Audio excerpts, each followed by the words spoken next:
The DNA results showed 0% match. Zero. After 35 years of believing this man was his father, the lab report in Michael's trembling hands revealed something that would unravel 3 generations of lies. But that wasn't the worst part. The worst part was what the database found instead. A match to a man who'd been declared dead for 40 years. A man whose disappearance had never been solved. A man whose family had been searching for answers since 1982. Michael's spit in a tube didn't just reveal his parentage. It exposed a murder that had been buried in silence for 4 decades.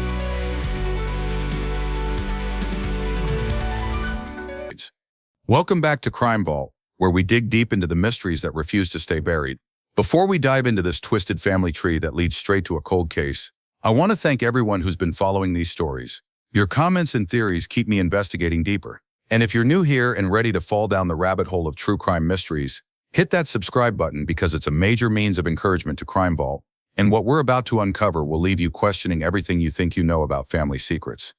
December 2022, Michael Thompson sits in his Portland living room, unwrapping what he thought would be the most boring Christmas gift of the year, a DNA ancestry kit. His wife Emma had bought it as a joke, knowing Michael's obsession with tracing his supposed German heritage. At 35, Michael was convinced he knew his story. Son of Richard Thompson, a quiet accountant who'd raised him since birth, grandson of German immigrants who'd settled in Oregon in the 1940s. Michael had spent years building family trees, researching genealogy websites, even planning a trip to Bavaria to walk in his ancestors' footsteps. The DNA test was supposed to be the final piece of the puzzle, scientific proof of the heritage he'd been researching for decades. He spit into the tube on New Year's Day 2023, sealed it up and mailed it off without a second thought. The waiting period was torture, not because he was nervous about the results, but because he was excited to finally have concrete data about his German lineage. He checked his email obsessively for 6 weeks. Then on January 15, 2023, at exactly 2:47 p.m., the email arrived. Your Ancestry DNA results are ready. Michael was at his marketing job, sitting in his cubicle when he clicked the link that would destroy everything he thought he knew about himself. But nothing could have prepared him for what he was about to discover. The first thing Michael noticed wasn't what was there, it was what wasn't. No German ancestry, not even a trace. The ethnicity breakdown showed Chinese, Irish, and Polish. But that wasn't the part that made his blood run cold. Under close DNA matches, there was a name that didn't make sense. Richard Thompson, menu as 0% match. 0%. Not father and son. Not even distant relatives. Complete strangers. Michael stared at the screen for a full minute before the reality hit him. The man who'd raised him, who'd taught him to ride a bike, who'd walked him down the aisle at his wedding, shared no DNA with him whatsoever. His hands were shaking as he refreshed the page. Maybe it was an error. Maybe the lab had mixed up samples, but the results remained the same. 0% match to the man he'd called Dad for 35 years. Michael locked himself in the office bathroom and called Richard immediately. Dad, I need to ask you something, and I need you to be completely honest with me. The silence on the other end lasted too long. When Richard finally spoke, his voice was barely a whisper. I was wondering when this day would come. That's when Michael knew. Richard had always known he wasn't Michael's biological father. The man who'd raised him had been living with this secret for over 3 decades. But the conversation that followed would pale in comparison to what the DNA database was about to reveal. Back at his desk, Michael scrolled through his DNA matches with new eyes. Most were distant cousins with unfamiliar surnames. But then he saw something that made no sense whatsoever. James Chen, 50% DNA match. Immediate family. The relationship estimate read father.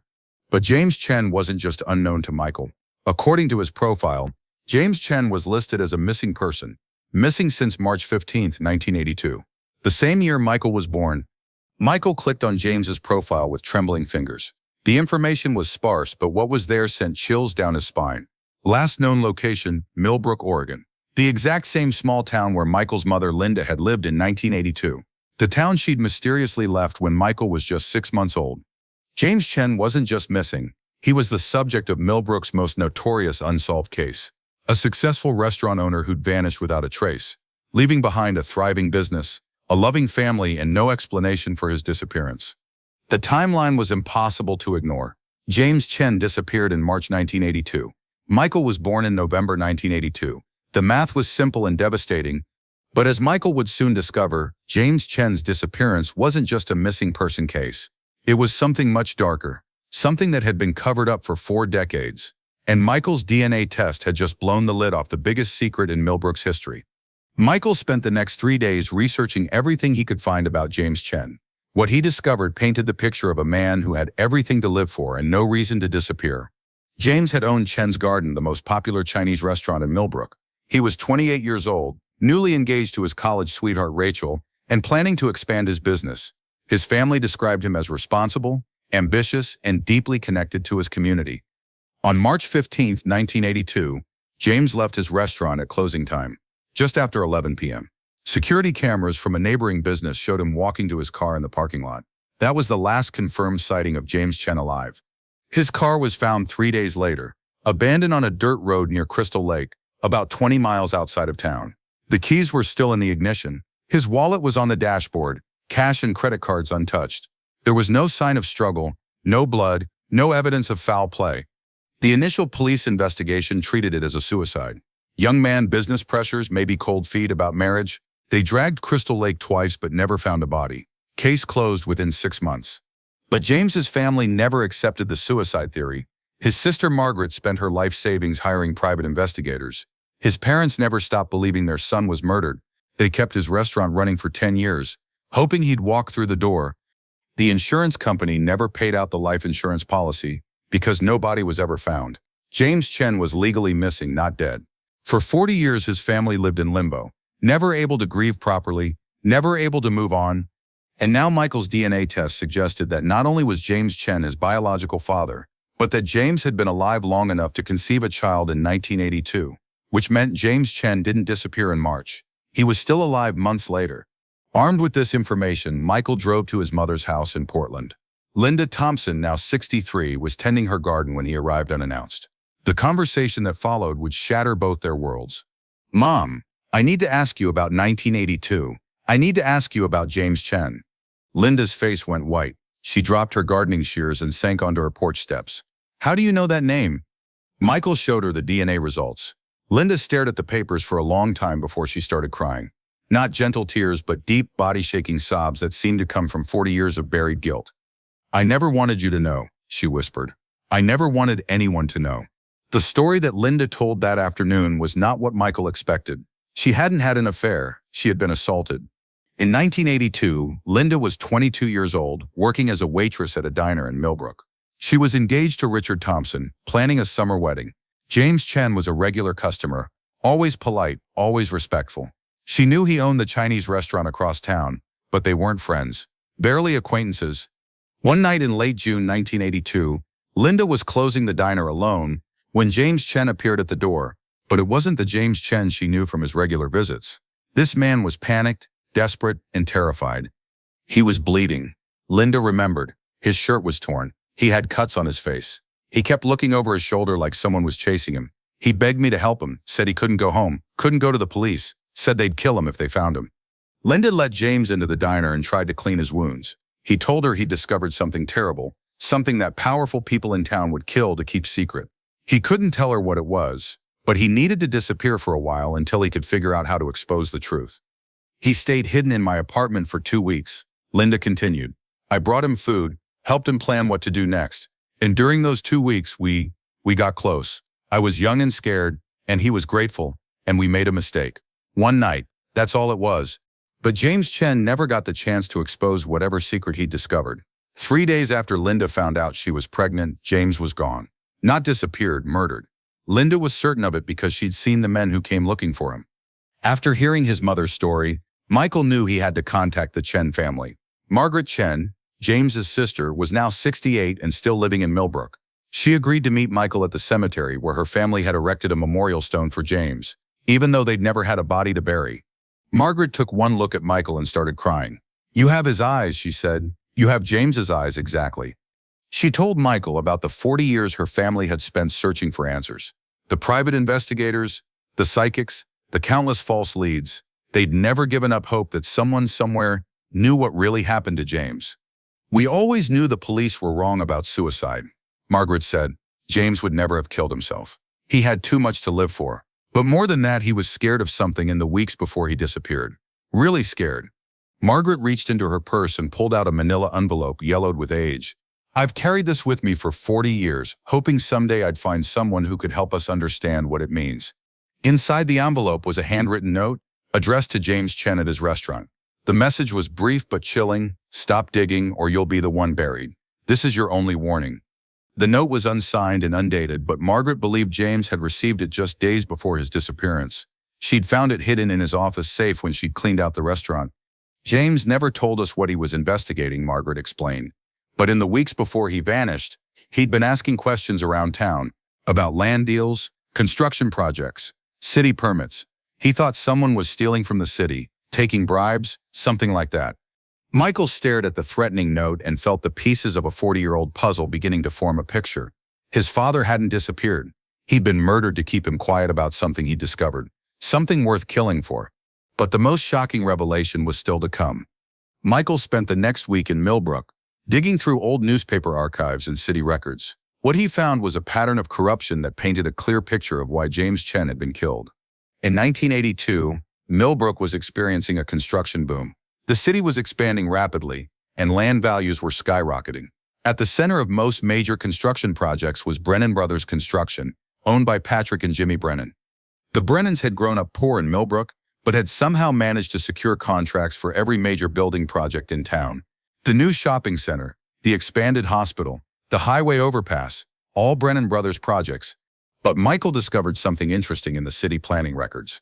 Every major project the Brennans had won required the acquisition of privately owned land that the city had to purchase using eminent domain laws, land that was always valued far below market rate, saving the city millions and making the projects incredibly profitable for whoever held the construction contracts.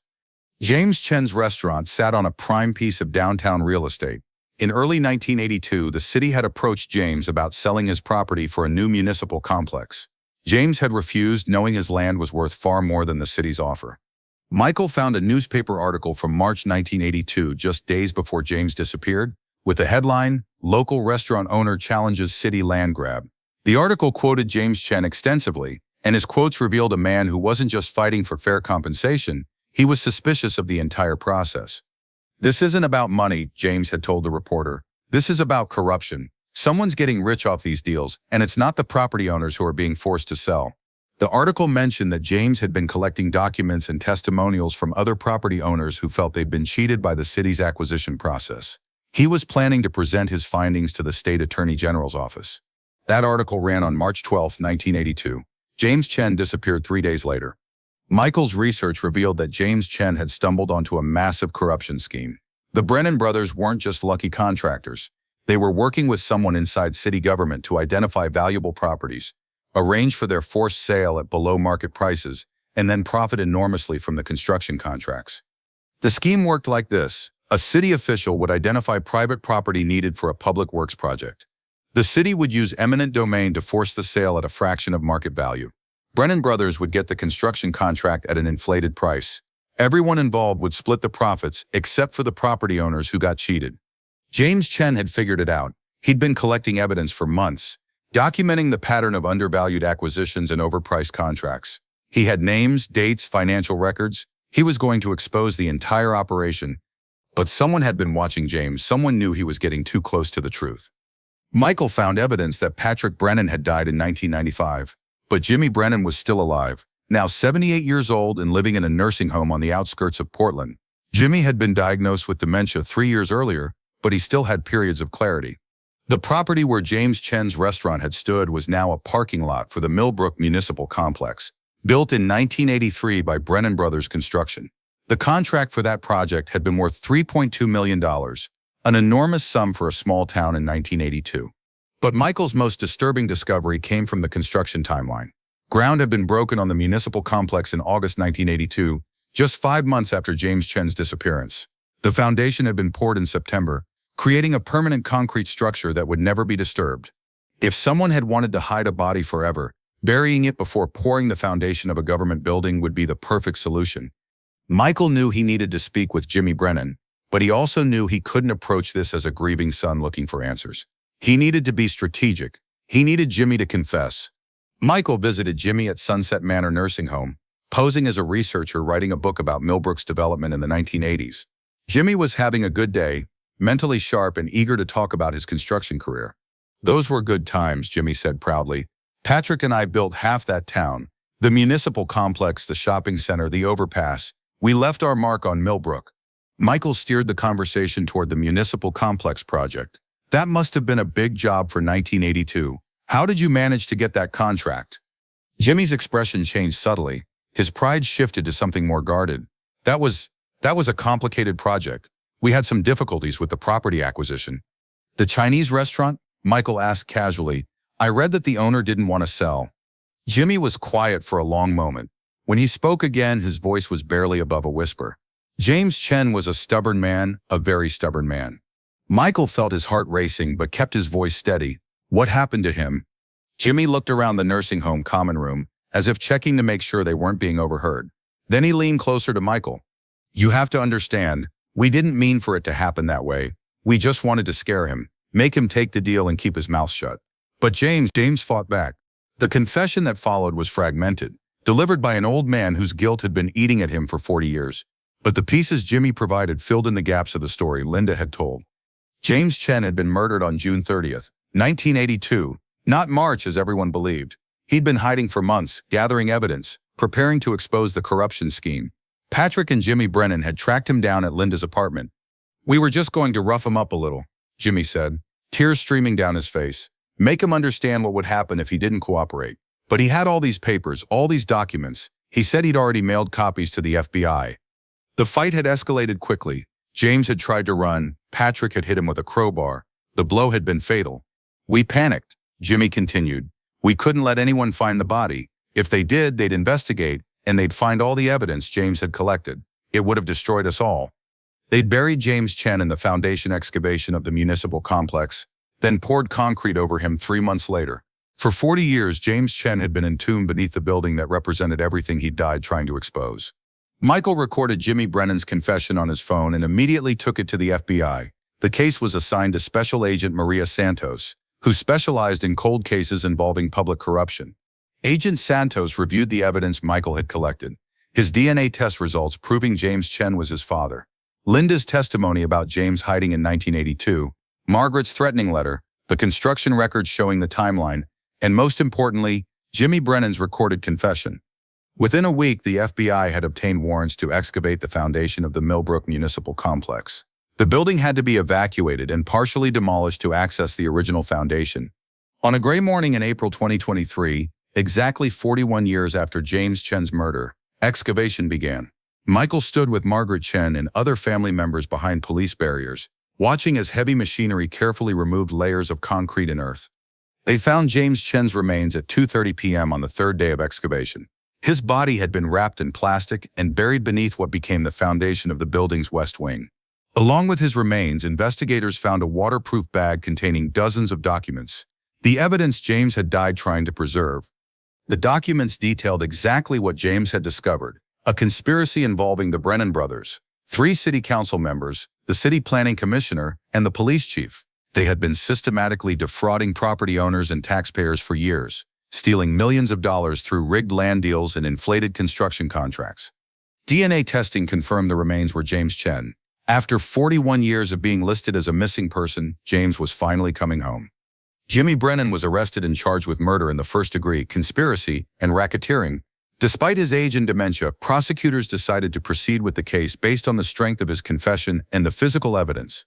The corruption case was more complicated because most of the conspirators had died in the intervening decades. But the FBI was able to trace stolen funds and recover nearly $2 million that had been hidden in offshore accounts, money that was returned to the city of Millbrook.